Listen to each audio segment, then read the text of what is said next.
Olá pessoal, eu estou aqui no Ibirapuera para falar de uma ferramenta muito importante. Eu uso praticamente todos os dias no escritório. Eu uso para quando uma pessoa me explica o projeto, para quando eu explico o projeto para o cliente e para quando eu faço o projeto.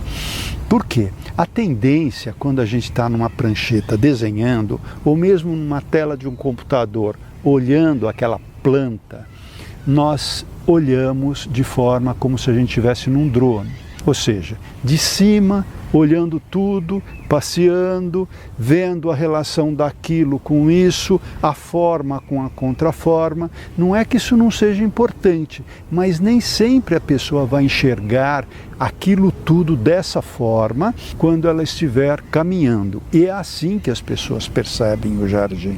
Então é fundamental você entrar no projeto, chegar no projeto. Como você chega? Através de uma calçada. Essa calçada é arborizada, é bonita, é tranquila. Aí você entra, por exemplo, num prédio. Você vai entrar numa guarita em geral hoje em dia. E aí essa guarita é estreita. Não é importante você ter alguma coisa larga, grande, logo depois que você passa desse estreito? Depois, você chegando, você pode ter um lugar para sentar. E ali, o que você vê? O que você sente? Você está numa sombra, como eu aqui, debaixo dessa bolha aconchegado, ou você está naquele gramado, lá longe, debaixo do sol? Como é mais aconchegante, como é mais bacana. O que eu vejo próximo, por exemplo, eu estou sentado num banco agora, o que eu enxergo aqui? Eu estou vendo ali o inseto polinizando a flor, eu estou vendo ali o desenho, né, das pétalas, eu estou vendo ali o brilho da folha, ou eu estou olhando ao longe, vendo lá uma árvore florida, um ipê, uma primavera. Como é que é essa relação? Eu estou sentindo aqui algum perfume? Quando eu me desloco, quais são as surpresas que eu vou tendo? A gente acha que o projeto fica mais rico quanto mais emoção ele te passa. E emoção está ligado à surpresa. Então veja bem, andar, né, passo a passo, descobrir, olhando os pontos focais, passando entre, vendo a relação do aqui e do ali, são coisas que vão se desenvolvendo e você vai enxergando através do percurso que você faz.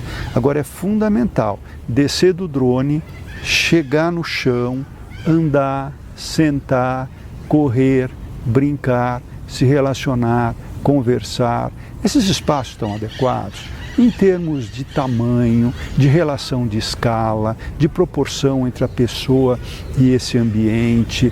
A floração está pensada, a questão dos aromas, dos sabores, do tato. O tato é isso, eu estou numa sombra, daqui a pouco eu vou estar naquele gramado que está ali ao fundo. Então é isso. Mas para expressar melhor esse conceito, eu vou reutilizar aquele vídeo que nós fizemos lá do Roberto Coelho Cardoso, onde eu pego um projeto dele, vou caminhando e vou fazendo croquis. É um vídeo que eu gosto muito, talvez um dos meus preferidos, porque eu desenhei bastante, estava bastante entusiasmado naquele momento, eu tive tempo para isso. Então nós entramos por aqui, ele coloca uma vegetação no ponto focal, depois ele vira, escondendo o lago com a vegetação que ele geometrizou cuidadosamente.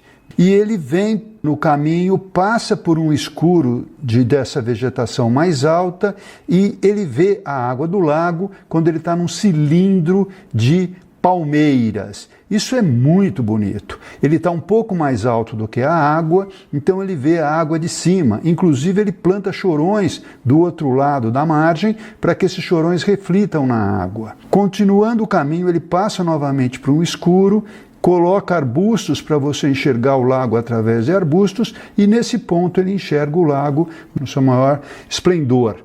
Depois ele esconde um pouquinho novamente a paisagem para, chegando aqui, ele enxergar a casa. Só que ele faz um talude e ele enxerga a casa através também de uma leia de palmeiras, muito bem colocada.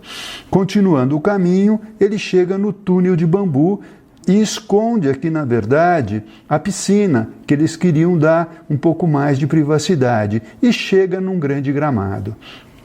Chega nessa grande bolha e para reforçar a sensação que ele está no gramado, ele muda o piso. Aqui ele cria um piso intercalado com grama, para que, se você tiver de carro, o próprio balançar do carro já faz com que você perceba que você está num outro espaço.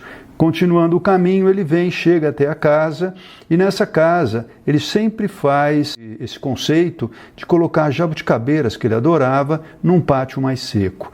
Quando você chega na sala, você vê essas diversas árvores e grandes maciços de vegetação com flores coloridas que vão acontecer aqui nas diversas épocas do ano.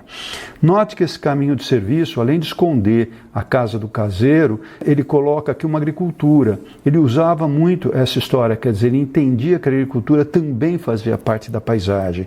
Então eu imagino que isso aqui fosse algodão, ou fosse soja, arroz, alguma coisa assim, e ele, você passa ao lado dessa mata, e quando você está nesse ponto, você passa entre a mata, passa na sombra da mata, para depois mostrar novamente essa cultura de cima. Esse projeto é lindo, muito criativo e muito bacana fazer o seu percurso. O percurso é uma ferramenta importantíssima em todos os momentos do projeto. Um grande abraço.